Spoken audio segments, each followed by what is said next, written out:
Hallo und herzlich willkommen zurück beim Unsafe Release, euer Schweizer Formel 1 Podcast mit euren Hosts Kasel und Schubs. Neben dem typischen Abhandeln von Österreich bis jetzt Silverstone erwartet euch in dieser Episode spannende Diskussionen zum Fahrerlager, Meinungsverschiedenheiten bezüglich dem Regelwerk und viele andere coole Sachen. Ich wünsche euch dabei ganz viel Vergnügen. Und somit starten wir in die nächste Episode. Wohlgesagt, bin ein bisschen verschlafen. Der Dom ist vielleicht noch ein bisschen auf der Schnur. Der hat bei dem heißen Wetter noch ein Nachmittagsschläfchen gemacht. Und wegen dem ein bisschen interessant. Wir haben, glaube ich, zum ersten Mal seit langem wirklich zero diskutiert vor dem Podcast. Das heisst, alle unsere Meinungen und Haltungen zu Sachen, die passiert sind, kommen wir direkt zum ersten Mal blind live mit über. Gibt vielleicht ein bisschen interessanten Spin in diese Episode. Zum Starten, wir haben die letzten 2 Rennen logischerweise, die wir besprechen, Österreich und Silverstone. Off-Track habe ich das Gefühl, klar, es gibt schon ein bisschen Sachen zum Besprechen, aber es sind mehr ein bisschen, Gerüchte, aber auch dort gibt es sicher viele Sachen, wo wir darüber reden sollten. Aber wir starten gleich mal schön gemütlich chronologisch beim österreichischen Grand Prix starten. Ich nehme jetzt mal vorab, dass wir nicht über Trainings und so reden, sondern ich gehe eigentlich gerade direkt in eines der grössten Themen von diesem Wochenende trainieren, weil das hat relativ früh schon angefangen Schlagzeilen zu machen. Und zwar geht es um das Qualifying, wo ja dann der Russell Pole Position geholt hat. Und das ist ja alles ein bisschen umstritten gewesen, da beim Russell in seiner Lap ja eigentlich der letzte Bit unter Yellow war. Und es war effektiv bei ihm so gewesen, auch wenn wir die Onboards anschauen, hat er einen Single Yellow gehabt, nicht einen Double Waved Yellow. Und ich glaube, die grosse Diskussion, die daraus ein bisschen kommt, ist, ja, im Regelwerk darfst du das machen in dem Sinn. Und ja, es hat natürlich auch immer wieder Diskussionen gegeben, man hat es mal ein bisschen angepasst, man hat mal probiert, hey, ein bisschen schneller eine rote Flagge zu werfen, anstatt dass man es durchlaufen lässt. Das war nachher aber auch unfair für viele. Dann haben die Fahrer wieder sich zusammengetan und gesagt, nein, wir lieber differenzieren zwischen Single und Double Wave, je nachdem, wie viel das man muss vom Gaspedal gehen. Und ja, es hat halt bei ihm mit einer Single Wave Yellow gelangt, dass er mit einem, ja, es ist schon ein längerer Lift, als wenn er normal in die Kurve würde hineingehen, aber er hat trotzdem seine Lappen so sehr schnell können beenden. Für mich, in meinen Augen, ist das eine zu grosse Sicherheitslücke, weil, stell dir vor, irgendetwas passiert noch und der Verstappen ist dort in diesem Auto noch, der Pfad geht direkt zu ihm. Klar, es muss viel passieren, dass ein Russell jetzt auch genau in einen Verstappen reintatscht am Ende. Aber ja, wir haben in dem Sinn für mich so ein bisschen wieder einmal die Frage aufgeworfen, ist das wirklich richtig gehandhabt oder nicht?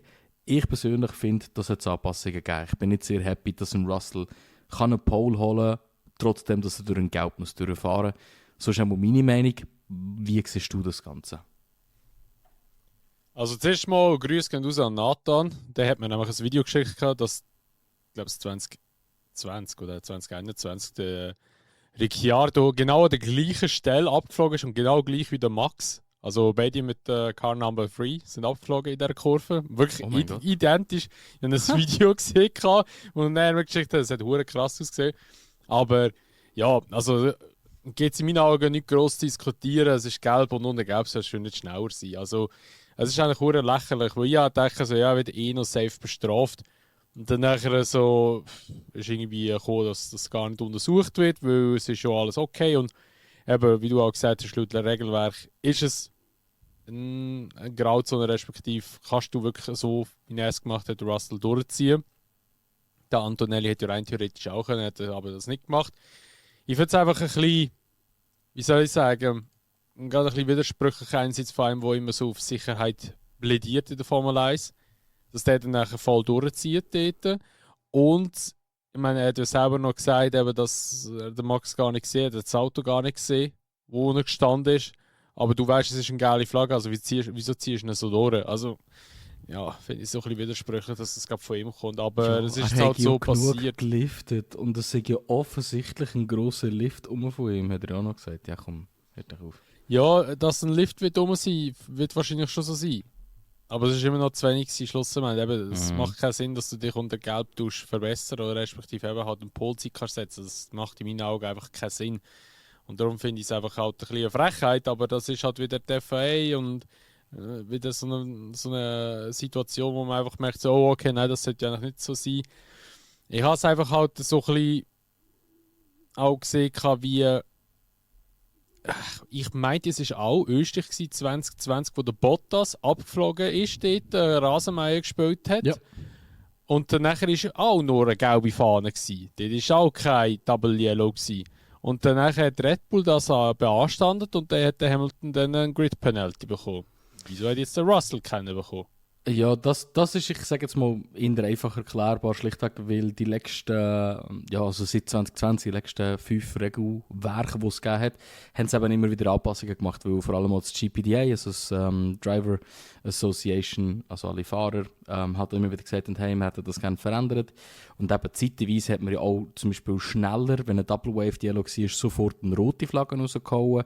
Das war aber auch nicht fair gewesen, vor allem, wir haben ja zig Diskussionen gehabt von Fahrern, die schlichtweg bevorteiligt worden sind, as to when die rote Fahne dann effektiv geschmissen worden ist. Oder? Aber für mich sollte das eigentlich gar kein Diskussionspunkt sein. Also wenn gelb, dann sollte man nicht nur einen Lift haben, sondern effektiv einen runden Abbruch, wenn du in dieser Gelb bist. Also, ja, aber weißt du, wo ist jetzt der Unterschied zwischen der Situation, wo Hamilton Bottas war, ich glaube so 20 war, und das jetzt, ich meine, die Situation ist ja eigentlich, klar, der Bottas dort ist links davon gewesen und die Strecke ist rechts außen. Heisst, wenn jemand rechts abgeflogen wäre, wäre er in die andere Richtung geflogen. Aber der Bottas hätte ja auch jederzeit können im Rasen sich spinnen und auf die Strecke wieder rausdrehen. Also dort ist ja eigentlich auch Double Yellow wahrscheinlich die bessere Entscheidung gewesen, oder wäre die bessere Entscheidung gewesen. Und der, wo ja der Max abgeflogen ist, ist eigentlich, wenn dort auch jemand abfliegen würde, der würde genau in die Richtung reinfliegen, wo der Max gestanden ist. Und darum, ich verstehe das halt nicht, dass einfach, also in beiden Situationen kein Double Yellow geschwenkt wurde, aber in der anderen Situation hat es eine Strafe gegeben für den Hamilton, weil Red Bull gesagt hat, hey, das ist nicht korrekt, und dort ist jetzt einfach nichts passiert. Ich glaube einfach auch, Red Bull hätte dort vielleicht auch das wie beanstanden, aber weil halt, glaube ich, wer ist Platz 2 gewesen? Der Kimi? Oder Ferrari? Nein, Ferrari wäre ja Doppel... Ja, es wäre ja, glaube ich, Doppelpole für Ferrari sonst eigentlich. Es wäre Doppelpole für Ferrari gewesen, also ist... Ja. Also wieso hat Ferrari dort nicht beanstandet, weißt du? Darum, ich finde es einfach irgendwie so ein bisschen, wieder ein bisschen grenzwertig. Klar, eben über die Jahre, ich meine, das sind 6 Jahre dazwischen, jetzt hat es auch wieder Regeländerungen gegeben, aber schlussendlich, ja, dort hat es ja auch eine Strafe gegeben. Und du wolltest mir jetzt nicht sagen, dass der FA weniger stark bestraft oder hätte bestraft. Ich meine, wenn meine Mutter an mein Formel 1 schaut und sagt so, ja, weißt du, die können ja nicht mehr richtig fahren, wenn sie an ein bisschen raufkommen, dann wird dann gerade bestraft. Ja, es ist so. Die werden so schnell immer gerade bestraft, aber in dieser Situation ist jetzt wieder mal nichts passiert. Ja. Und ob es das wirklich nur daran liegt, weil der Fahrer halt auch ein Brit ist, I don't know. Man könnte es meinen, aber es ist halt einfach so, weiß auch nicht. Ja.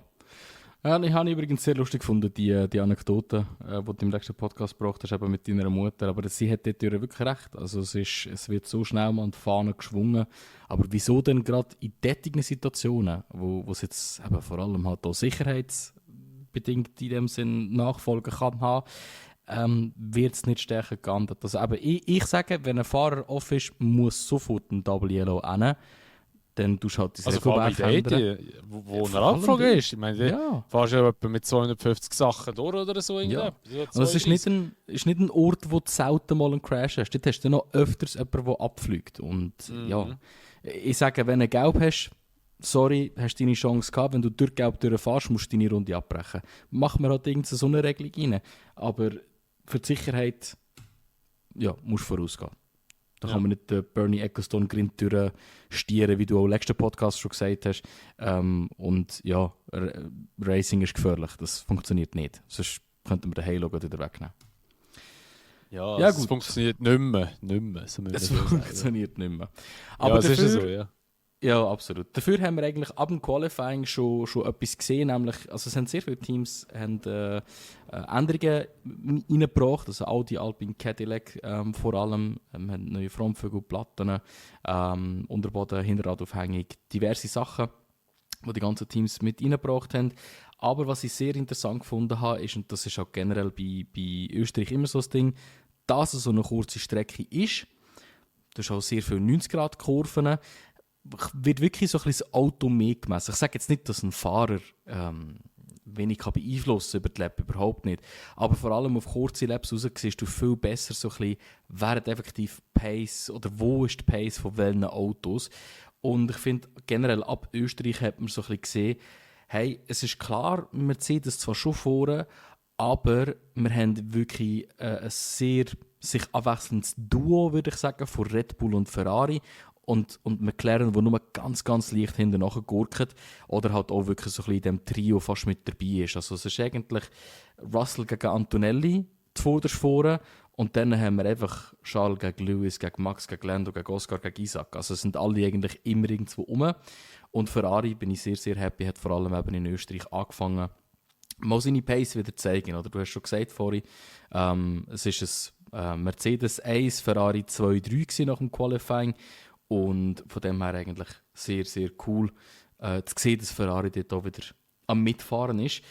Red Bull aber ganz klar so ein bisschen am Struggle gewesen, habe ich das Gefühl gehabt. Ja, also Max Ferrari mit 9 auf noch. P5. Ja, bei Ferrari muss man ja sagen, die haben ja noch einen neuen Motor bekommen wegen dem.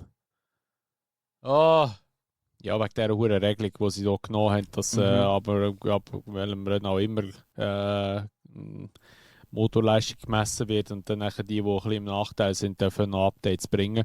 Ferrari hat ja eben einen neuen Motor drin gehabt. Scheint, sagt der, aber also hat es in Silverstone geheißen, hätten sie dann nicht können voll abrufen wegen der Temperaturen, aber im Qualifying irgendwie sind sie dann doch recht stark gewesen. Ich würde sagen sogar, dass im Moment so vom, wie soll ich sagen, so wer gegen wer fährt, sage ich jetzt mal, würde ich nicht mal sagen, dass Mercedes gegen Ferrari oder Mercedes in einer eigenen Welt ist. Ich würde sagen, es ist so ein bisschen Antonelli, Hamilton im Moment, wo so in ihrem Kosmos drin sind. Zwischendurch kommt ein bisschen Russell drin und dann verschwindet er auch wieder ein bisschen. Und dann würde ich sagen, kommt schon dann Russell. Ja, Max ist ein bisschen hinten dran. Dann kommen wahrscheinlich dann mal beide McLaren noch. Und dann kommt der Leclerc.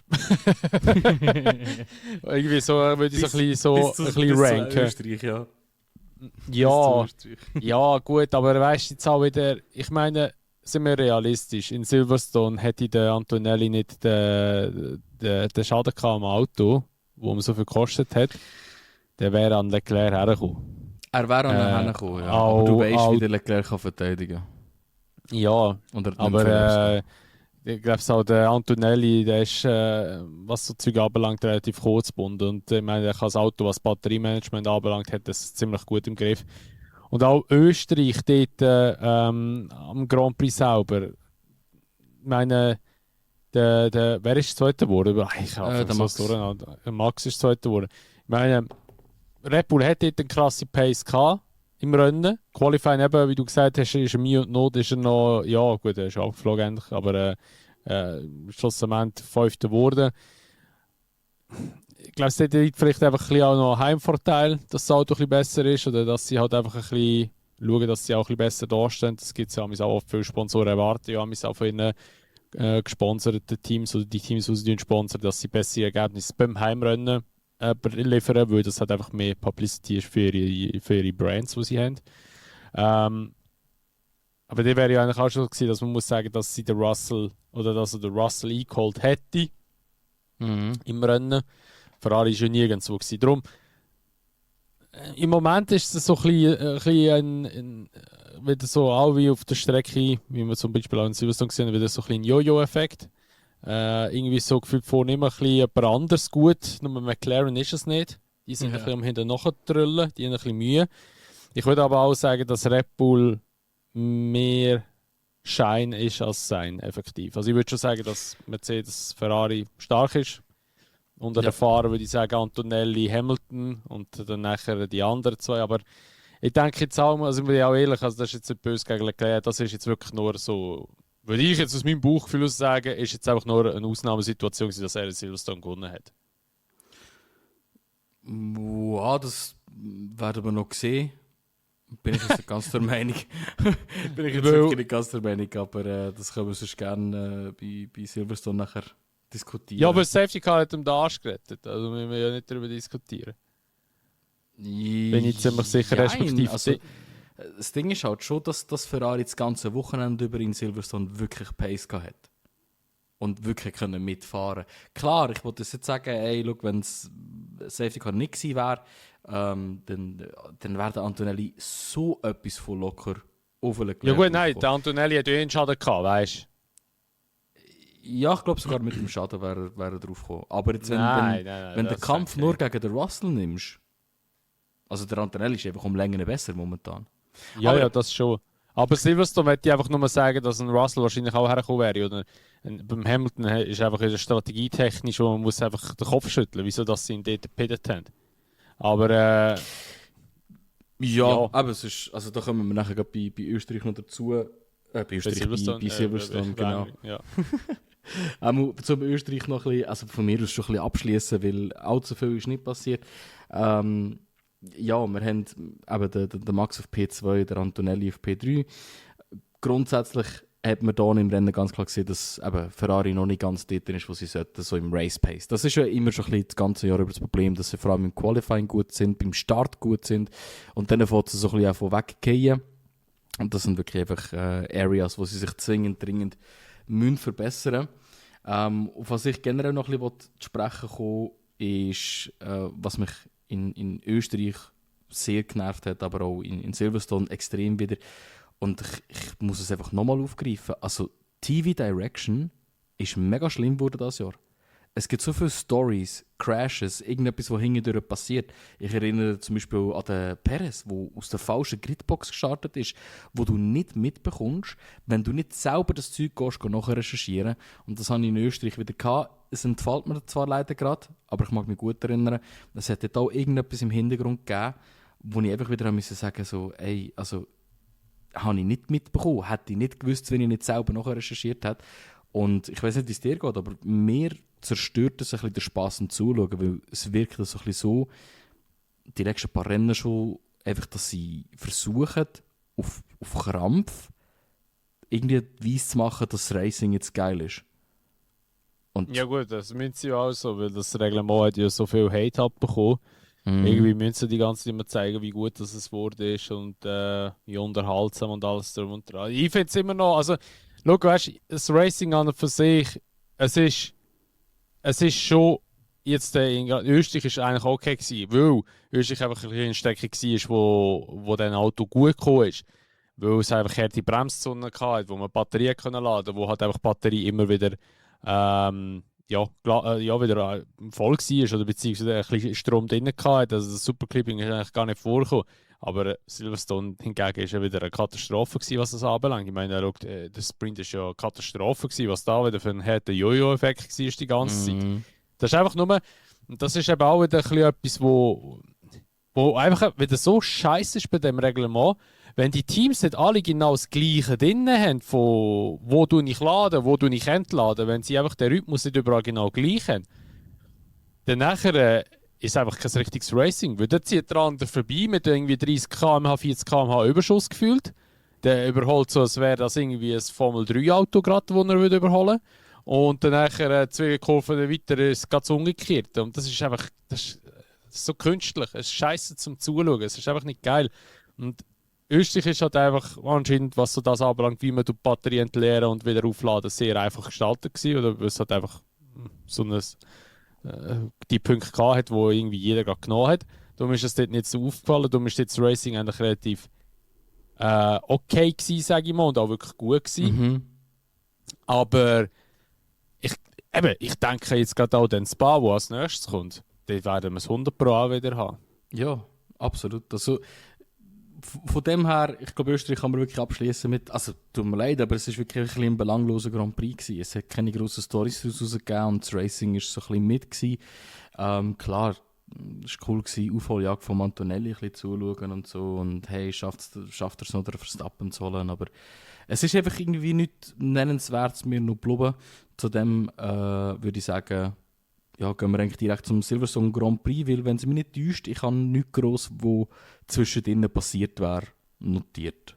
Oder kommt da irgendetwas in Sinn, off-track technisch, wo wichtig wäre? Ich glaube, nach Silverstone haben wir mehr so ein bisschen Ja, Gerüchte und so. Dings, es hat ja dann einfach, ich glaube, es ist dort zwischen ist bekannt gegeben worden, dass Aston Martin mit einem grösseren Update dann auf Ungarn kommt. Genau. Ich habe heute noch etwas gelesen, dass es scheint, es soll 2,5 Sekunden Performance bringen, das neue Chassis. Yes, habe ich auch gelesen. Und das sind wirklich 2 Sekunden davon sind rein nur vom Chassis. Das finde ich noch Wenn krass. das wirklich stimmt, das ist krank. Wenn Ja. 2,5 Sekunden, die wären Hey, ja gerade Midfield irgendwo. Nein, das sind gerade wo bei P18. Hure geil. Nein. Also Nein, das ist viel, sehr viel. Ja. Und zudem auch noch, klar, ist für jetzt nicht interessant, aber Honda hat jetzt pledged, dass sie wirklich für 2027 einen ganz neuen Motor machen. Ja, müssen sie auch, sonst haben sie nächstes Jahr keinen Vertrag mehr mit Aston. Aber ja. Ja, allgemein werden sie dann wahrscheinlich aus der Formel 1 ausscheiden, ja. Ja, ich bin sehr, sehr gespannt. Ich kann mir gut vorstellen, dass Adrian Newey wird gezaubert haben. Jetzt werden wir auch langsam die Changes sehen, die er hätte können, noch mit einbringen. Weil das braucht alles immer extrem viel Zeit, von der Idee bis zur effektiven Erstellung, bis alle Tests durch sind. Aber ja, es ist eigentlich wirklich, sie nennen es ja auch ein Evo-Car, das sie werden bringen. Also es ist eigentlich gar nicht mehr das gleiche Auto. Es ist ein kompletter Beastback, alles von vorne aufgekrempelt. Also nicht erstaunen, wenn dann das Auto in Ungarn wirklich auch komplett anders wird aussehen. Ja. Dann, Und noch ganz kurz, der Alonso hat es dort noch geheißen, dass er sich wird entscheiden auf einen Monza Grand Prix her, wie es weitergeht mit seiner Karriere. Also ich hoffe, dass er aufhört, muss ich ganz ehrlich sagen. Also nicht gegen den Alonso, überhaupt nicht. Aber ja, das Gleiche wie sein Teamkollege, die sind einfach schon zu lange drin. ja, es gibt einfach genug Talent. Sie haben Nikola Zolov zum Beispiel, der als erster Fahrer überhaupt 3 Rennen nacheinander gewonnen hat, was übrigens sehr schwierig ist in der Formel 2 wegen dem Reverse Grid. Sie haben einen Drugovic, der jetzt in der Formel E relativ erfolgreich unterwegs ist. Es gibt so viele Fahrer, die es verdient hätten und vor allem bei Aston eigentlich einen guten Platz hätten können finden in all dieser Zeit. Ja, wäre schön. Hat Alonso gern. Ich wollte ihm nichts Schlechtes gönnen, aber es ist Zeit. Es ist definitiv Zeit. Dann ja, kommen wir zu Silverstone. Silverstone ist eine der ersten Strecken, die ich von vorneweg eigentlich auch schon gewusst habe, das wird ein bisschen exposen, was wir das Zweite hier im Podcast schon immer wieder für Bedenken haben mit diesen neuen Regulationen. Und es hat es hart exposed. Also ich muss sagen, es ist, glaube ich, kein Wochenende, außer Australien logischerweise, weil dort ist es natürlich nochmal auf die Extreme rausgedrückt worden. Aber es ist mir an keinem Wochenende so hart aufgefallen wie an dem, dass einfach, es wird nicht ein grosses Setup gemacht, du tust nicht gross irgendwie vorbereiten, du schaust, dass du einigermaßen nahe bist und drückst einfach ein Knöpfchen und bist am Ende von der Geraden vorne. Und ein riesen hurige Jojo, vor allem, wie du auch gesagt hast, im Sprint. Dort fangen wir auch gerade an. Der hat ja gestartet mit dem Lewis Hamilton auf Pole, dann der Kimi, Max, Charles und der George. Dort habe ich schon mal sehr Freude gehabt, dass der Kimi wieder wird können, Punkte rausholen wieder wird können vorfahren. Ja, genau so ist dann schlussendlich so passiert. Kimi hat nachher geendet auf dem P1, Lewis auf dem P2 und erstaunlicherweise hat McLarens relativ gut ausgesehen in Silverstone. Norris hat dort den P3 im Sprint können holen. Dort muss ich aber wirklich sagen, hat es mir mega abgelöscht.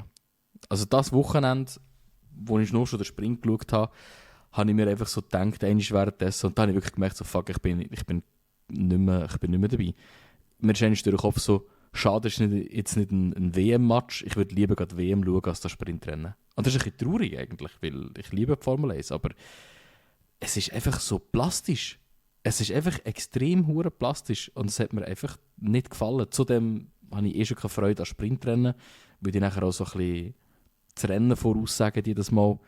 Aber ja, Das Einzige, was halt interessant war, ist in meinen Augen, dass im Sprint schon sichtbar war, eben, dass Ferrari langsam immer wie besser wird, Race Pace ein bisschen besser wird, dass sie definitiv Nummer 2 sind in Silverstone, kann man sagen. Und ja, dass der Kimi halt seine gute Form mindestens bis zum Sprint, nein, auch im Rennen hat können beibehalten. Das sind so die Storys, die ich mitnehme aus dem Sprint. Ja, ich habe mich einfach gefreut, dass der Kimi gewonnen hat.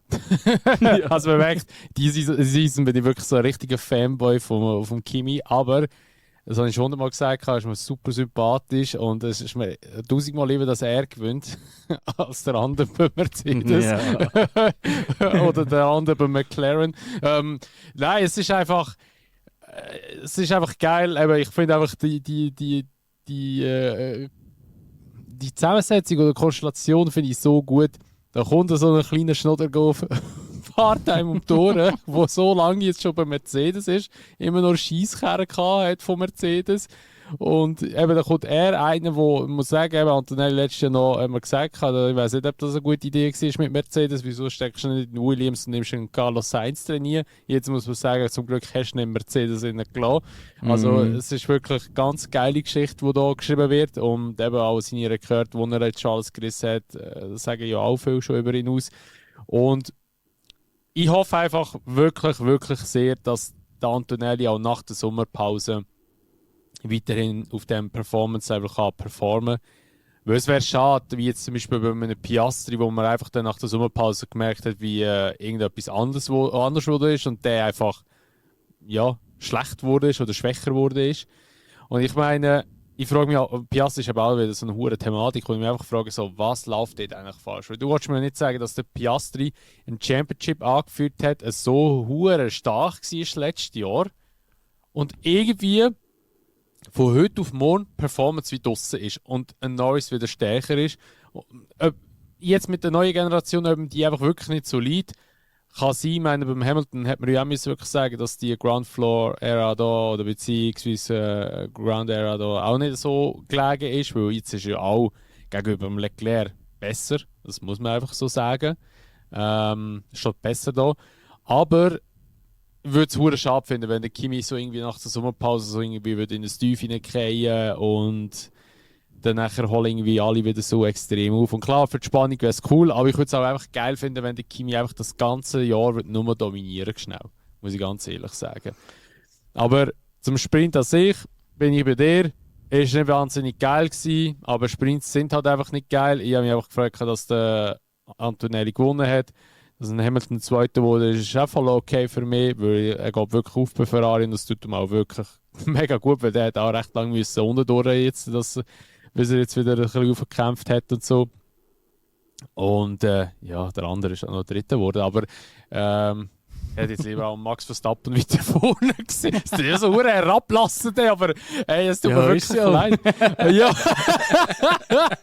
das ist ja so. Aber ich hätte jetzt wirklich lieber einen Max vorne gesehen, weil der Max ist für mich so der einzige Typ, der einfach da vorne alle noch irgendwie so voneinander nehmen, auf eine Art und Weise, wo du einfach musst sagen, Scheiße, ist das ein geiler Fahrstil, aber eben, es ist leider, muss ich ehrlich sagen, Max Red Bull, die geht dort auch voneinander und ich glaube, das wird nicht mehr lang gehen, bis die voneinander sind.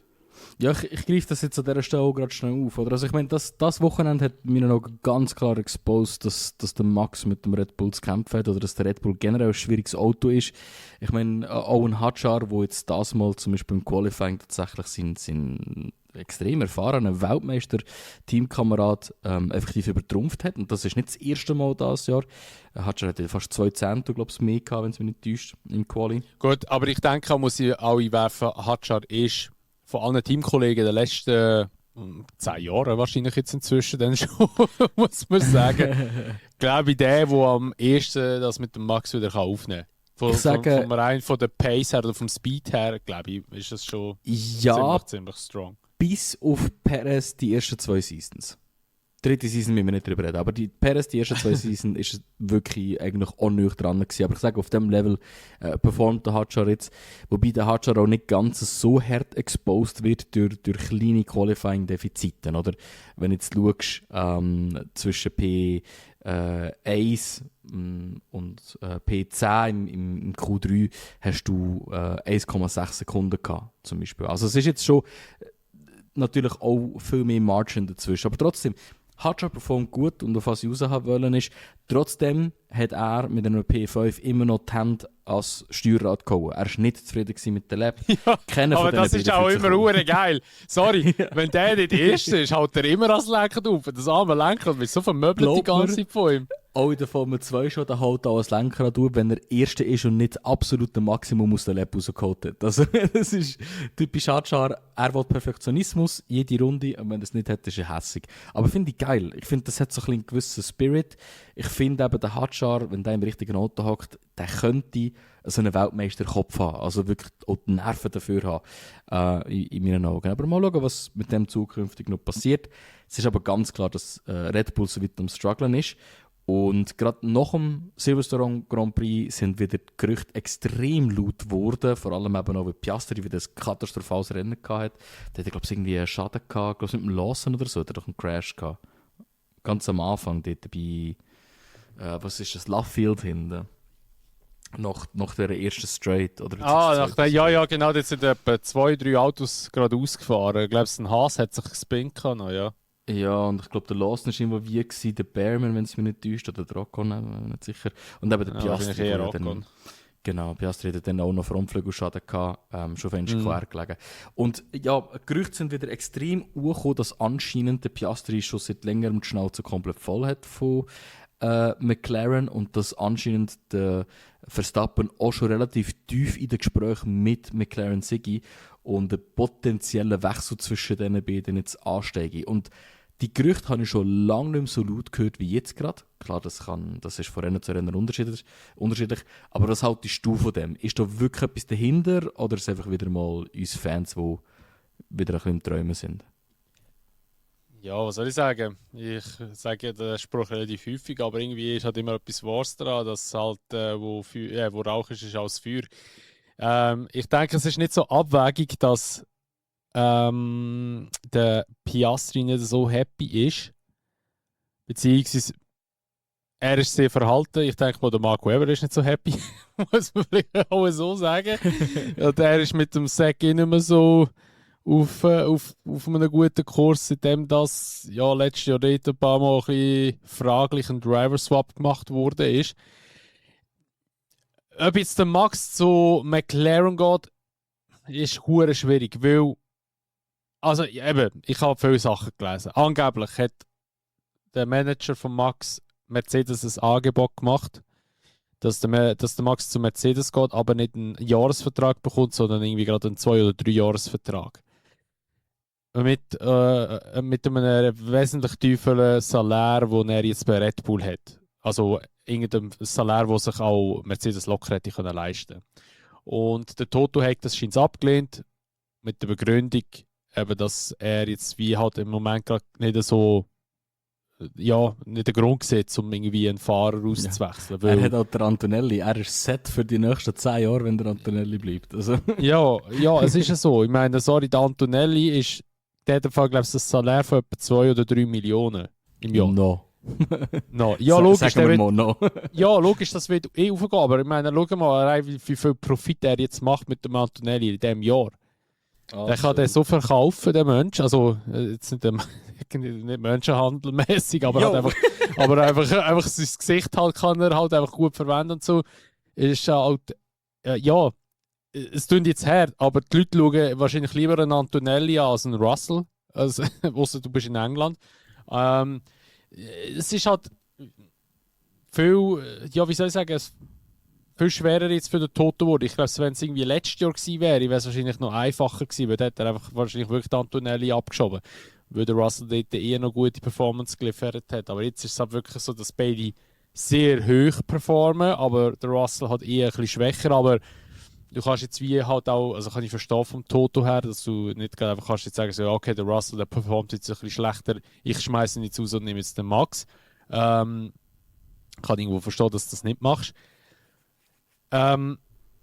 Ferrari ist ja auch Tür im Moment zu. Leclerc hat Vertragsverlängerung vor Monaco. Hamilton ist ja eigentlich für nächstes Jahr noch ein bisschen offen. Also Scheint es ja da auch wieder ein bisschen Spekulationen, dass es heisst, Hamilton macht 27 und 28 noch bei Ferrari. Denke ich einfach ein bisschen, hängt ein bisschen davon ab, wie er wird die WM performen. Ich denke, da werden wir erst im Oktober so erfahren, wie es weitergeht mit dem Hamilton. Ich kann mir allgemein vorstellen, dass die Silly Season das Jahr ein bisschen später wird sein, nicht so wirklich über den Sommer rein, aber das stand jetzt. Und dann ist ja eigentlich schon nur McLaren, aber willst du zu einem Team gehen, wo wie soll ich sagen, eigentlich gleich performt wie Red Bull, tendenziell ein bisschen schlechter? Klar, McLaren kann wieder aufholen. Klar, McLaren hat jetzt zweimal Team Championship gewonnen. Und hätte auch den Lando als Weltmeister können küren, aber muss man auch sagen, dass das halt einfach auch mir ein bisschen geschenkt wurde. Und willst du jemanden haben, der dir nachher sagt, so, ob das die Championship-Hotline ist am Schluss von der WM. Das sind alles so Sachen, also, wo du musst fragen, ob du das wirklich willst. Gut, das Letzte ist vielleicht jetzt gar nicht relevant, aber nein, schlussendlich hast du auch ein Teammate wie ein Lando. Das wird auch wieder etwas sein, was ein bisschen schwieriger wird sein wahrscheinlich. Weil du hast halt einfach den Max, wo du nicht einfach sagen kannst, so, ja, schau, du bist der zweite Fahrer. Im Lando kannst du es aber auch nicht sagen, weil du dort irgendwie schon deine ganze Seele verkauft hast. Und Bahrain-Investoren haben zwar gesagt, sie würden mehr Geld geben im Team, habe ich etwas gelesen, wenn sie den Max wiederholen. Also, ich sage mal so, vielleicht, dass McLaren den Max will, ja, kann ich mir gut vorstellen. Ob der Max wirklich zu McLaren wette gehen, weiß ich nicht. Ob das wirklich so wird sein. Und Ja. bei Piastri ist es dann halt einfach andersrum wieder, gell, wo willst du hergehen? Da musst du fast zu Red Bull gehen. Ihn selber würde ich aber bei Red Bull sehen, gerade mit der Das macht Sinn. Gerade mit der Hintergrundgeschichte von Mark Webber, der eben Red Bull war. Allerdings muss ich auch wieder sagen, gell, Red Bull ist nicht mehr das Team, wie es vor 10 Jahren war, leider. Das hat sich komplett gewandelt. Das sind gar nicht mehr die Leute drin, wie auch der Mark Webber vielleicht noch kennt hat. Ich habe jetzt auch etwas gelesen, dass ja anscheinend auch Audi noch im Gespräch sei. Ja. Ja, macht Sinn. Ich glaube, Audi ist aber erst wirklich interessant, wenn sie auch bessere Resultate reinfahren. Zudem haben sie halt jetzt noch einen sehr starken erfahrenen Fahrer und einen sehr starken jungen Fahrer. Von dem her wird es dann mehr so ein Ding sein, wenn sie Erfolg haben, dann werden sie auch easy so einen Piastri können ins Boot holen zum Beispiel. Aber ich glaube, für mich, ich würde sagen, es hängt bei beiden einfach von gewissen Faktoren ab. Oder? Also ich denke mal, ein Piastri, der wird das Red Bull nur übernehmen oder reingehen, wenn er so ein bisschen übernehmen kann. Wenn er so ein bisschen klar gesetzt Nummer 1 bei Red Bull sein. Und ich denke, dass ein Weber auch das so ein bisschen aushandeln will, dass er sagt, ey, schau, dass er mit mir gemacht hat, das gibt es nicht. Piastri wird Nummer 1 sein und er müsste das Team rund um ihn herum aufbauen. Ich denke, er wird auch gerade Max Verstappen so ein bisschen als das in dem Sinne auch nehmen und sagen, hey, schau, ihr habt jetzt jahrelang auf einen Fahrer aufgebaut, jetzt machen wir das gleiche mit Piastri und dann kommen wir dann über. Also, so könnte ich mir vorstellen, wäre das interessant für einen Piastri, auch wenn Red Bull momentan ein bisschen hinten ist, weil dann kann er das Team versuchen aufbauen, um sich herum aufbauen und bei einem Verstappen denke ich, ist halt höchstens aus dem Grund interessant, dass halt ein GP, der Giampiero Lambiassi, ist ja ziemlich gesetzt, jetzt eigentlich Team Principal wird, ihm stimmt das 28. Richtig im Kopf? Ja. Im 28. Team Principal wird. Das ist natürlich sehr interessant für einen Max, vor allem, weil er dann auch ganz klar kann Sachen aushandeln kann, wo McLaren ihm halt auch viel mehr bieten als Red Bull. Andere Rennserien zum Beispiel. McLaren ist sehr stark vertreten in sehr vielen Rennserien. Sie sind bei der WEC dabei, sie sind bei GT Races dabei, sie sind im IndyCar dabei und so weiter und so fort. Wer weiß, ob sie nicht sogar noch andere Serien würden auftun, weil der Verstappen kommt oder wenn der Verstappen kommt. Also ich glaube, das hängt extrem davon ab, weil der Verstappen wird zukünftig wollen irgendwo etwas aufbauen bei einem Team, wo eben auch Rennserie übergreifend unterwegs ist. Weil er will irgendwann weg von der Formel 1. Und die Frage ist, will er früher weg oder will er später weg? Will er vielleicht noch ganz kurz mit dem GP bei McLaren schauen, wie es dort so läuft? Aber das sind alles solche Sachen. Ich finde eben auch, wie du sagst, wo Rauch ist, ist auch Feuer. Aber wir sehen momentan, glaube ich, mehr auch, als es effektiv Feuer ist momentan. Wir sind noch ein bisschen zu verliebt in die Idee, dass es sollte kommen. Und ich sage, Stand jetzt ist sicher noch nicht die richtige Entscheidung. Der Max hat sicher in Red Bull noch ein Jahr Zeit geben, wirklich seinen Contract schön ablaufen lassen. Das macht für mich am meisten Sinn. Oder Piastri, er soll einfach Geduld haben. Ich glaube nicht, dass McLaren effektiv für immer würden Norris bevorzugen. Ich glaube, bei denen ist es wirklich, wer besser performt, kommt voran. Und das werden wir jetzt alles sehen. Diese Saison, aber nächste Saison, ja.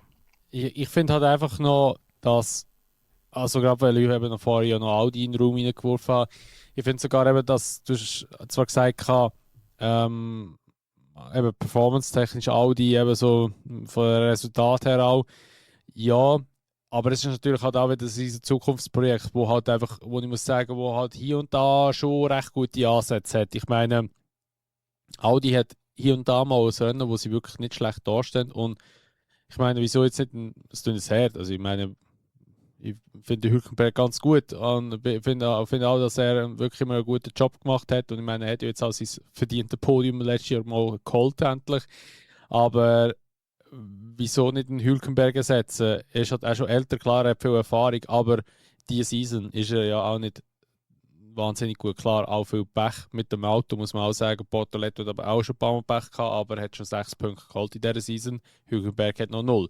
Er ist der einzige Fahrer, nebst Cadillac und Aston, respektive Lance Stroll, der keinen Punkt hat. Der Alonso hat einen Punkt im Aston. Und darum denke ich mir halt einfach auch so, hey, wenn du einen Piastri kannst haben, der wirklich jünger ist noch, aber doch auch schon, sage ich, ein bisschen Erfahrung hat, vor allem in einem Weltmeisterteam, ist ja das eigentlich auch sehr, sehr interessant für Audi, wenn du jemanden hast, der ja, die Erfahrungen hat und kann Inputs geben, hey, so und so läuft das, sag ich es mal blöd gesagt, in einem Weltmeisterteam, weil ja, Hülkenberg ist noch nie in einem Weltmeisterteam gewesen. Ja. Und darum, also ja, abgesehen von Williams dazu mal, aber wo die Weltmeister sind, schon länger her, aber ja, darum wäre es schon auch eine Überlegung. Klar, eben, der Hülkenberg, der fährt jetzt auch schon lang Formel 1, respektive ist auch sehr, sehr lang schon wieder dabei. Und ich muss ihm auch wirklich immer wieder viel Props aussprechen, dass er eigentlich, ja, wie soll ich sagen, weißt, er ist noch nie einen Grand Prix eigentlich gewonnen in dem Sinn, aber der ist wirklich in der Corona-Zeit irgendwie 2-mal eingesprungen oder so, hat gute Performance abgeliefert gehabt und weiss ich was alles. Und dann haben sie ihn wieder reingenommen und ist geblieben eigentlich, hat sich immer wieder behaupten, hat bei Haas einen super Job immer wieder gemacht gehabt und auch bei Sauber ist er wirklich auch immer so wieder mit rausgestochen. Und eben jetzt bei Audi ist jetzt halt wieder am Schwächeln. Aber wie soll ich sagen, weißt, ich meine, also ich finde das krass, was der geliefert hat. Ich meine, eben Ricciardo hat das auch gemacht, er hat sie können bringen und der Ricciardo war ein Grand Prix Gewinner und auch in einem Weltmeisterteam und alles drum und dran, aber hat das einfach alles nicht können. Der kann das, also das spricht schon viel für ihn, aber eben, ich meine, wie alt ist der Hülkenberg? Der ist ja jetzt auch schon, der ist ja die 40, oder nicht? Der geht gegen die 40 zu, ja, das kann ich sonst gerne mal ich schaue gerade. Er ist jetzt 38, ja. 38, also, ja. Also, weißt du, da bin ich ganz bei dir. Also, der Hülkenberg ist einer, wo das klingt immer fies, aber der wird die Geschichte eingehen als einer der besten Midfield-Fahrer ever. Das klingt sehr fies, wenn du das so sagst. Wahrscheinlich schon, ja. Aber das ist halt, ja, manchmal das Glück von gewissen Formel-1-Fahrern. Ich sage, wenn er zur richtigen Zeit am richtigen Ort gewesen wäre, dann hätte er das Potenzial gehabt, Champion zu werden. Gleich in Jenson Button zum Beispiel. Das ist für mich auch nicht der Champion Nonplusultra, aber er war zum richtigen Ort, richtigen Zeit am richtigen Ort gewesen und hat das dann einfach auch umgesetzt. Und das hätte bei ihm auch gerade so gut können der Fall sein. Er ist wirklich sehr, sehr ein starker Fahrer. Und das soll auch in dem Sinne nicht wegnehmen von einem Bortoletto, wo ihn jetzt gerade wirklich so ein bisschen in Grund und Boden fährt. Das ist ein bisschen fies, aber ist es so. Heisst aber nicht, dass der Bortoletto dieser Wegen viel besser ist wie ein Hülkenberg. Also er ist es, aber ein Hülkenberg fährt immer noch gut. Aber das ist, also da müssen wir trotzdem keine Illusion haben. Das war für mich auch immer klar gewesen. Sobald Audi erfolgreich ist, wieso sollen sie den Hülkenberg behalten? Es gibt so viele talentierte junge Fahrer, die, wenn Audi erfolgreich wird, sehr viel Interesse werden haben.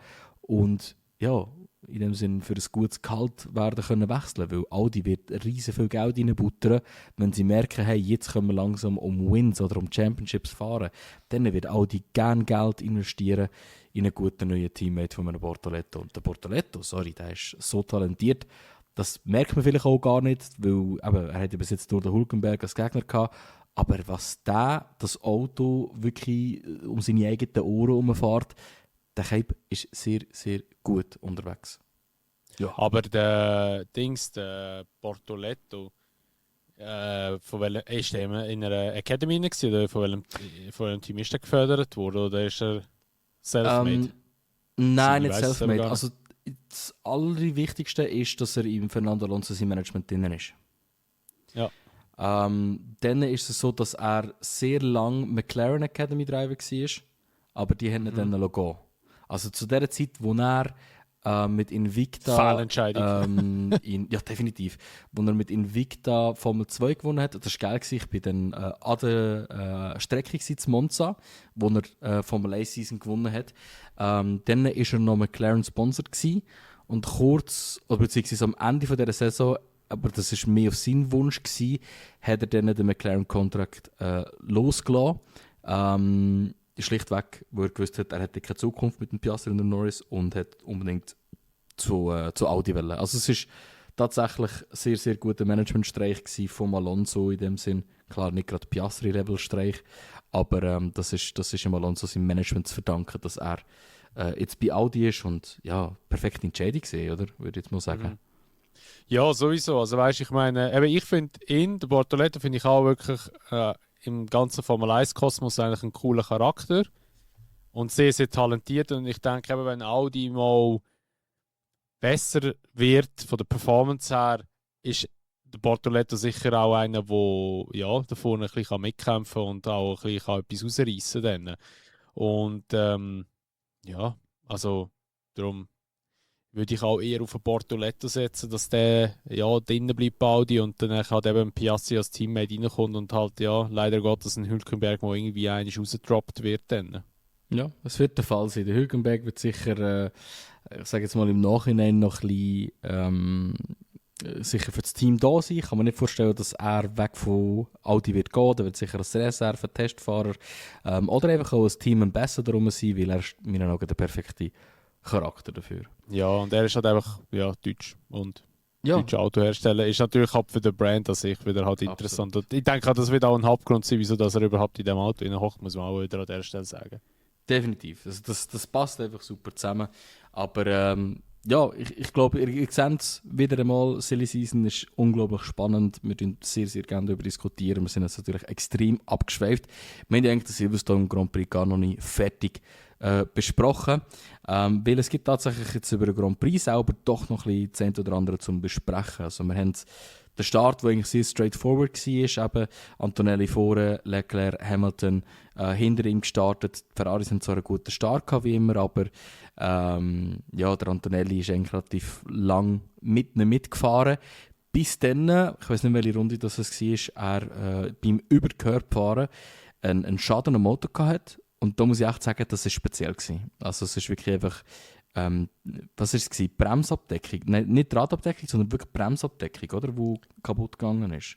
Ja, genau, irgendwie so etwas war, wo halt einfach durch Vibration hat sich und durch die Kräfte, die durch die Luft entstehen, durch den Fahrtwind, hat es das wie umgelitzt und aufgedrückt.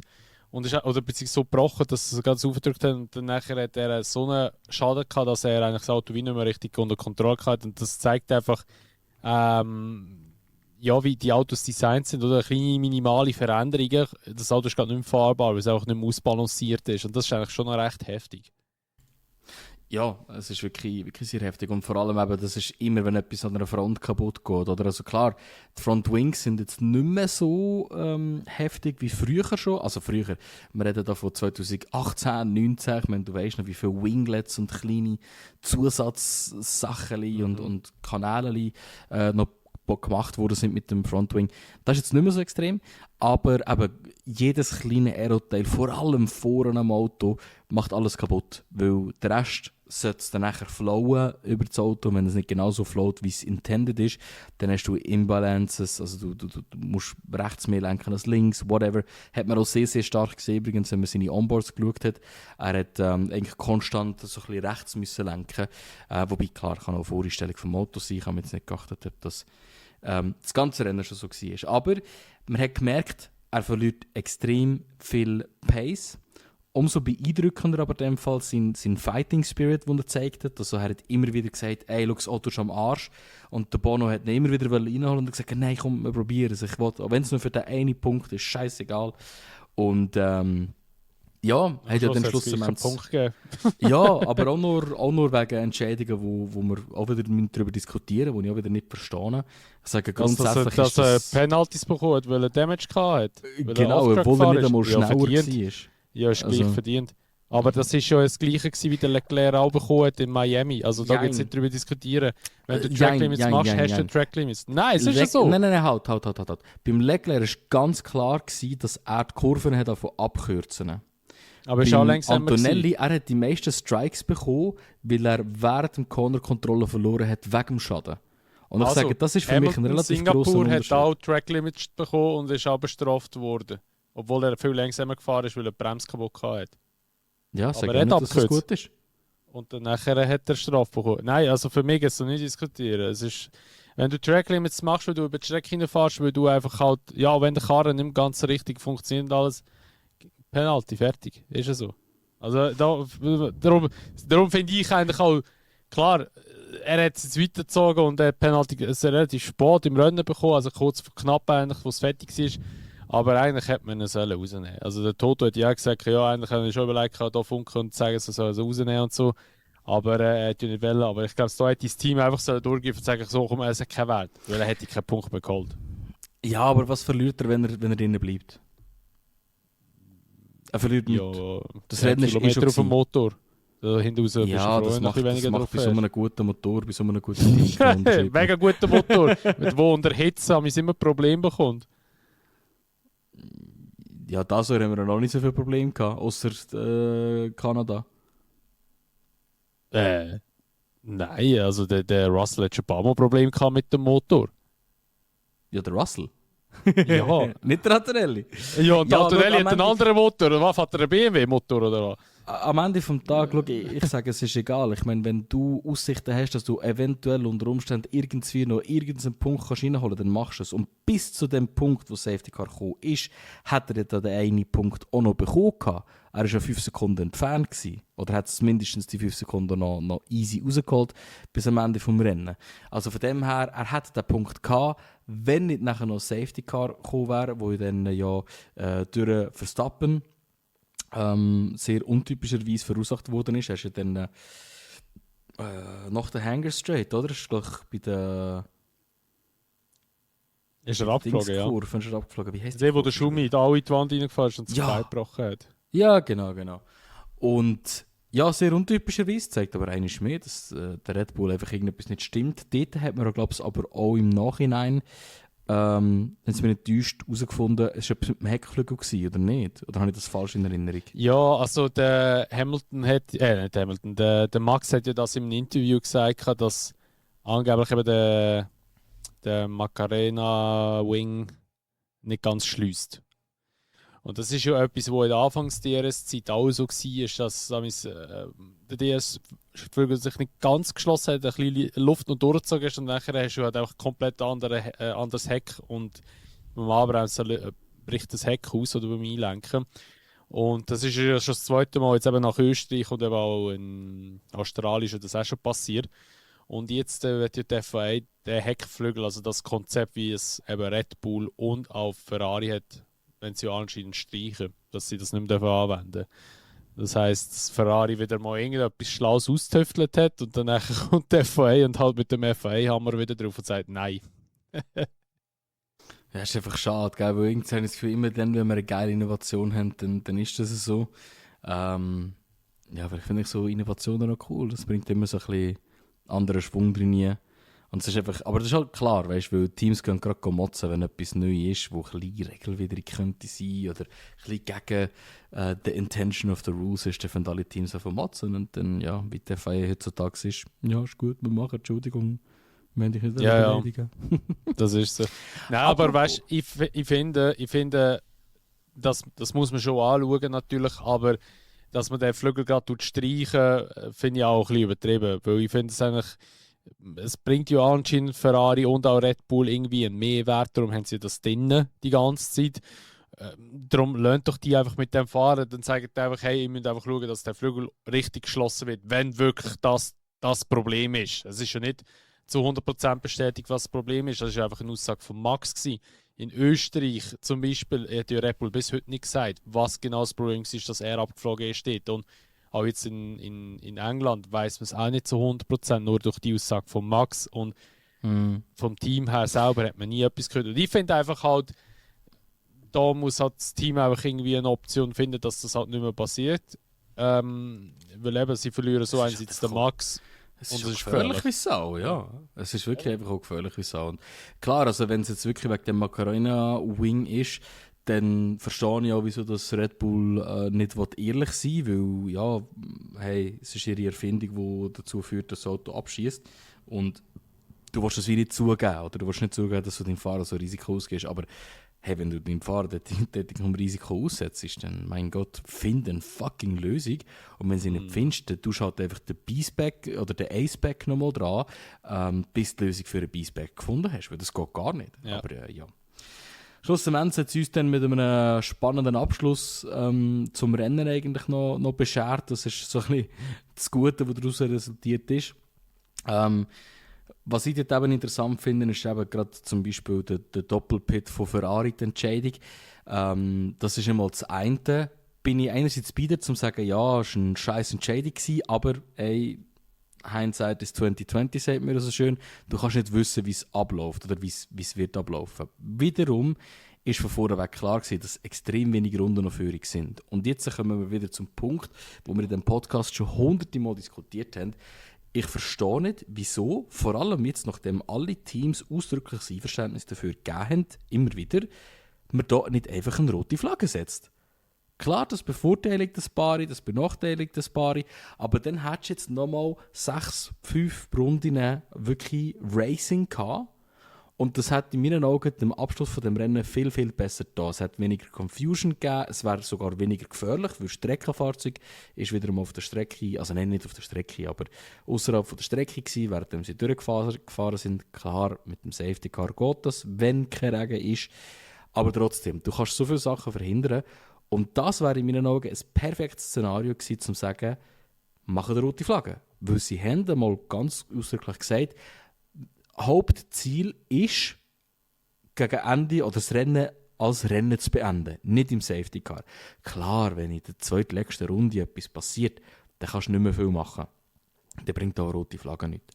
Aber das wäre ein perfektes Szenario gewesen, um nicht einen Safety Car rauszuholen und eine rote Flagge. Und ich verstehe es einfach nicht, weil was wir jetzt am Ende bekommen haben, ist Verwirrung, es war komisch gewesen. Es hat geheißen, das Safety Car geht rein und dann geht es doch nicht rein, weil die Überrundeten haben noch nicht aufgeholt und das ist wieder nicht fair und so. Die Diskussionen von 21 haben mich wieder aufgeholt. Ich sage es, wie es ist. Das ist haarsträubend. Ja, ich weiß nicht, was da wieder los war. Also, weißt du, ich finde auch, man hätte auch einen Red Flag schmeißen und dann nachher ist es gut gewesen. Dann nachher hat es halt einfach einen Restart gehabt, ob jetzt das hinter dem Safety Car war noch oder ob es dann nachher ein Ding ist, also ein normaler Rennstart, sei dahingestellt. Ich finde halt einfach, also wie soll ich sagen, ich finde, dass das Rennen hinter dem Safety Car, wenn es vielen wieder nicht passt hat, habe ich die bessere Option gefunden, beziehungsweise auch die fairere Option für die vorne waren. Weil ich bin einfach auch nicht Fan von dem, wir lassen jetzt noch eine Runde fahren, Hauptsache eben, dass es ein bisschen Action gibt. Weil, ganz ehrlich, wenn ich der Leclerc wäre, bin ich da die ganze Zeit das verdammte Rennen am Anführen und dann kommt eine Safety-Car-Phase und in der letzten Runde gibt es dann einen Restart. Da hätte ich meine Hand auch ins Feuer gelegt, dass der Leclerc überholt worden wäre. Und das wäre dann nachher wieder ein riesen Drama gewesen, dass der die ganze Zeit vorne war, weil der FIA gemeint hat, ja, wir müssen jetzt hier eine Rennaction haben und das Rennen darf nicht hinter dem Safety Car beendet werden. Darum müssen wir das so machen. Ich meine, früher hat es so oft gegeben, dass er irgendwie in den letzten paar Runden geschossen hat. Da hat es ein Safety Car gegeben, und wenn halt die Runden ausgegangen sind, sind sie halt ausgegangen und dann ist halt das Rennen hinter dem Safety Car fertig gewesen. Das hat schon öppe die mal gegeben, das ist nie zur Diskussion gestanden. Aber seitdem, dass halt Formel 1 wieder mehr Leute haben, die das schauen, weil es halt einfach populärer ist und weiss ich was alles. Seitdem her ist das einfach ein riesen Problem. Es darf nie ein Safety Car das Rennen beenden. Und das finde ich halt einfach ein bisschen blöd. Oder beziehungsweise einfach auch unfair. Schlussendlich gegenüber die eben, wie jetzt ein Leclerc, das ganze Rennen eigentlich angeführt haben. Und nachher einfach, was ist denn der Sinn dahinter von einem Rennen, wenn du die ganze Zeit eigentlich anführst und dann nachher gibt es Safety Car, aber Schluss wirst du überholt in der letzten Runde. Weil einfach wegen dem Safety Car hast du irgendwie einen Fehler gemacht. Und klar, man kann sagen, eben, ja, du bist dem Druck nicht gewachsen und alles. Und eben, du musst bis am Schluss immer können gut performen. Aber eben, ich würde meine Hand ins Feuer legen, wir würden nachher über das diskutieren, ja, ist es denn fair so? Nein, es ist nicht fair. Ich würde es auch nicht fair finden. Ich würde mich auch aufregen dann. Ich würde sagen, Kollege, was sind denn für Hunde? Dann wir das ganze Rennen da vorne sind und dann kommt das Dreck Safety Car und der Keiner weg, weil ich irgendwie einen kleinen Fehler gemacht habe. Darum, ich bin ganz ehrlich, dass hinter dem Safety Car das Rennen beendet wurde, ist für mich völlig okay gewesen. Ich habe mich gar nicht darüber aufgeregt, aber das ist halt meine Ansicht. Ja, also aber ich persönlich bin jetzt schon der Meinung, ich finde, das Rennen sollte als Rennen beendet werden, aber was mich mehr aufregt, ist die Unklarheit, weil man hat richtig gemerkt, sie haben es auf Druck unbedingt noch irgendein Racing Lab reinbekommen und haben gemerkt, das geht doch nicht und haben dann trotzdem schon mal eben ein Zeichen gegeben, Safety Car geht rein und dann ist der Safety Car doch nicht reingegangen. Obwohl, es ist schon klar gewesen, dass es nicht reingehen kann, weil zurück über Runden lassen, wenn du das effektiv machst, bedeutet, sie müssen hinten für aufschließen, weil das ist verdammt unfair, wenn sie zurück überrunden, aber nicht hinten anschließen. Also dann hättest du entweder die Entscheidung machen, ja gut, wir lassen sie racen, ohne dass sie zurück überrunden, aber das ist halt auch nicht eine Entscheidung, die du treffen kannst. Das ist auch unfair für alle Beteiligten. Also für mich ist einfach, wenn du schon als Organisation sagst, wir wollen das Rennen als Rennen beenden und nicht hinter dem Safety Car, dann musst du halt auch dahinter stehen und das machen. Ich persönlich bevorzuge es. Ich finde es eigentlich geil, wenn ein Rennen als Rennen beendet werden. Und die meisten Fahrer, vor allem wenn sie eben hinten sind, haben sicher auch Freude, wenn sie nochmal ein Soft drauf fetzen und dann nochmal alles vorbrettern, was sie wollen. Oder? Und das ist fair oder nicht fair. Am Ende des Tages muss jeder an dem Restart dann auch performen. Aber wir wissen alle, wie chaotisch das Restarts sein können. Und vor allem gerade einer, der ein bisschen überambitioniert, ein bisschen übereifrig reingeht. Das passiert vor allem am Ende des Rennen nochmal schneller, haben wir auch alles schon gesehen. Ja, kann dann das Resultat extrem verändern. Wegen dem, ich sehe beide Ansichten. Ich bin eher ein bisschen auf der Seite von tun das Rennen beenden, aber ich bin vor allem auf der Seite von schaffen endlich einmal Klarheit. Weil entweder machen das so oder so, aber nicht irgendwie auf Druck versuchen, etwas zu machen, was nicht geht. Weil sonst haben wir wieder genau die gleiche Situation wie im 21, wo einfach regelwidrig ist, wo gewisse Fahrer bevorzugt, andere nicht. Das muss für alle einfach immer gleich fair sein. Und das wäre es mit beiden Varianten in meinen Augen. Weil schlussendlich alle die gleichen Voraussetzungen haben. Wenn es regnet, regnet es. Oder wenn es einen Restart am Ende gibt, gibt es einen Restart am Ende. Dann muss jeder gleich das in dem Sinn performen. Mhm. Ja, ich würde sagen, das war es on-track fast gewesen. Es gibt noch eine Sache on-track, die ich besprechen will. Weil ja, das Rennen ist schlussendlich dann genauso geendet. Also du hast das sind Standings, Qualifying, Race, Result. Charles Leclerc auf P1, George Russell auf P2, leider eben durch Lewis, der nochmal in Pits reingekommen ist. Hat können funktionieren, hat leider nicht funktioniert. Lewis auf P3, sehr schade. Norris auf P4, Hadjar auf P6, 5 und der Liam auf P6. Dann haben wir den Arvid, Gabriel, Franco und den Pierre. Also Double Points für Alpine, die dann Top 10 eigentlich an dem Rennen ausgemacht haben. Ja, hast du noch etwas zum Rennen selber? Nein, aber abgesehen davon, dass es einfach wieder so eben vom Sprint ein riesen Jojo-Effekt war, dass sich das dann nachher halt ein bisschen beruhigt hat aufs Rennen selber her. finde ich halt einfach halt, ja, dass man einfach allgemein am Regelwerk noch viel muss dran schrauben, dass halt einfach das nicht so extrem ist, respektive halt es wird ja Änderungen geben auf die nächsten 2 Jahre raus. Laut dem Mohammed Ben Sulayem, wie auch immer er heisst, kommen ja die V8-Motoren scheinbar auch wieder mit nachtanken, was der. Ja. Aber ich habe einfach das Gefühl, der macht auch mehr Hype drumherum, dass das halt wieder so ein bisschen die alten Formel 1 Oldschool-Fans abholt. Weil, ja, ich weiß nicht. Ich hoffe ja immer noch. Eben, und ich wollte ja den Sport nicht schlechter reden, überhaupt nicht. Ich schaue das schon so viele Jahre. Ne? Aber ich hoffe immer noch, dass einfach der hure Hype mal crasht und so richtig hart crasht, dass es halt einfach mal wieder zurückgeht. Weil, man sagt ja immer so oft, früher war alles besser gewesen. Und ja, irgendwie bei der Formel 1 früher ist einfach alles besser gewesen. Mein Gott, die Zeit, also ich schaue so gerne 2017er Season oder so 2016er oder eben auch früher noch mit V8-Geschichten und so. Das schaue ich so gerne. Das sind einfach so geile Zeiten gewesen, vor allem 2017. Das war so eine geile Season gewesen. Klar, Mercedes hat wieder richtig dominant gewesen, aber du hast einen Max gehabt, du hast einen Ricciardo gehabt über Red Bull, wo Dive-Bombs gemacht hat, des Todes. Du hast Ferrari gehabt mit Kimi und auch mit Vettel und so. Das sind verdammte Tiere dort gewesen, ey. Das sind auch eben auch 2012er Season, was dort alles für Leute mitgefahren sind. Und das ist einfach viel geiler gewesen. Und eben nachher, wo das ganze Netflix-Scheiß-Zeug kam, ist, regt mich bis heute immer noch auf an. Es sind einerseits Ticketpreise viel teurer geworden, es ist nicht mehr zahlbar. Ich meine, schau mal, was du für 24 Stunden am Nürburgring zahlst. Oder sonst irgendwie, nicht mal Le Mans ist so teuer. Das ist einfach traurig. Ja, ich wollte einfach gerne wieder die alte Formel 1 zurück, wo du einfach halt hast können das Rennen schauen, ohne dass du irgendwie hast müssen mit Nieren zahlen.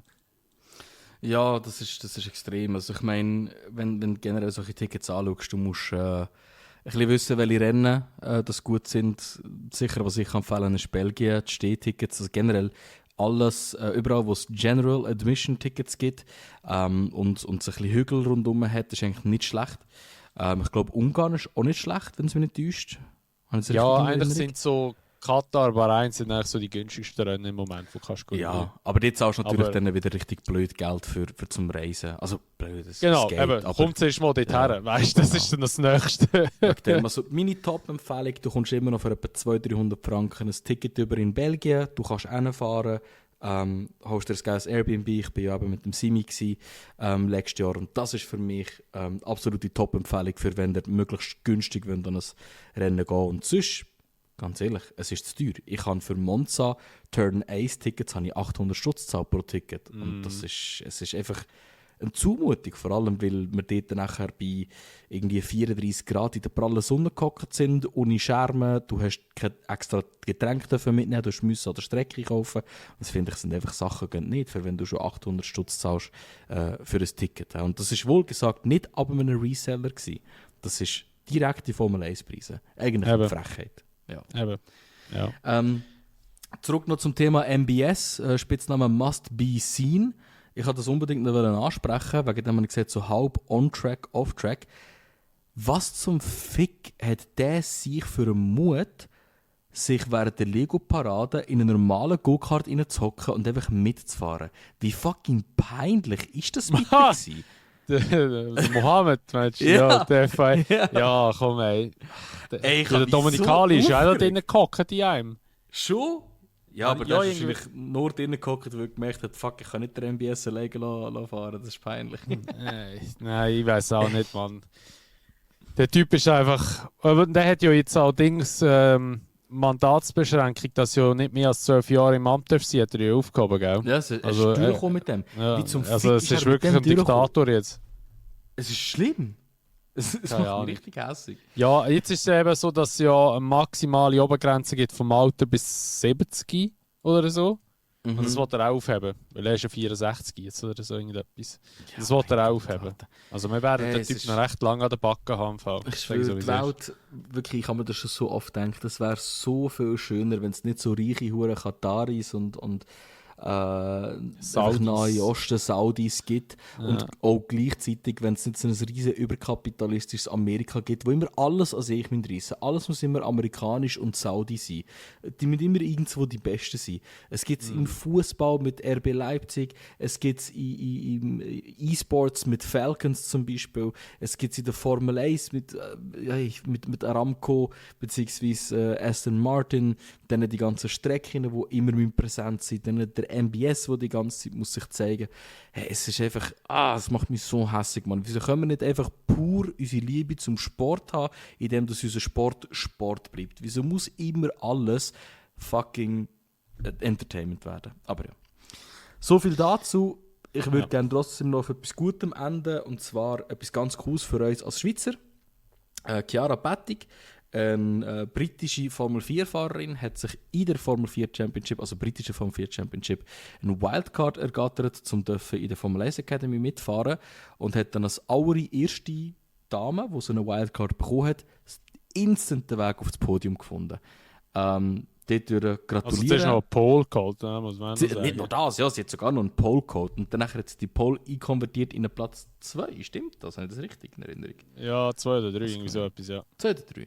Also riesen Gratulation an Chiara. Die ist, glaube ich, 16 oder 17. Und 16, ja. Wohl gesagt, also ich würde sagen, momentan das spannendste Schweizer Talent im Open Wheel Racing. Ich tue es spezifisch so sagen, weil wir haben Louis Deletras, der super erfolgreich ist, wir haben immer noch einen Buemi, der super erfolgreich ist und so weiter und so fort. Aber wenn man rein Open Wheel Racing anschaut, ist sie momentan die erfolgreichste Schweizerin, und ich finde das mega cool. Ich werde sicher, vor allem ab jetzt, ich habe sie noch nicht so auf dem Schirm gehabt, oder noch nicht ihre Rennen verfolgt, aber ab jetzt, wenn sie wieder fährt, werde ich definitiv reinschauen. Ich glaube, die können riesen, auch in der Formel 1 Academy, ein bisschen etwas zu leisten dort. Fände ich cool. Ja, mal schauen, vielleicht wird sie ja nächstes Jahr verpflichtet, who knows, bei der F1 Academy. Weißt du, ich meine, aber sie ist ja jetzt, ich habe jetzt schon geschaut, der Standings ist sie auf Platz 11. Weil sie eigentlich 2 Punkte oder eigentlich 20 Punkte geholt hat. Also, wild, und das, obwohl sie an einem Wochenende gefahren ist, oder? Wenn es richtig ja, genau. Wild. Also von dem her ist es wirklich sehr stark gefahren, und mal schauen, die wird wahrscheinlich die mal vielleicht wieder auftauchen, und wer weiß, vielleicht wird das ja auch die erste Formel 1-Fahrerin werden, oder? Seit Jahren. Wie fucking stolz machen, ohne Scheiß. Ich weiß, ich schon so geil. hype für das. Das wäre schon geil, weil ich würde es auch recht fühlen, aber ich glaube, der Weg ist noch ein bisschen weit, aber wir wissen es ja nie. Aber da, nachher F1 Academy kommt jetzt erstmal Formel 3, dann kommt mal noch Formel 2 und dann nachher, ja, sehen sie sollen mal British Formel 4 gewinnen. Dann sieht es schon mal nicht schlecht aus. Ja, ich weiß gar nicht, was ist sie für eine Position? Muss ich auch schauen. Ich schaue jetzt auch gerade mal schnell nach. Results, Standings. Die fährt sie aber wohl gesagt gegen Männer. Also für alle, die es nicht so auskennen. 13.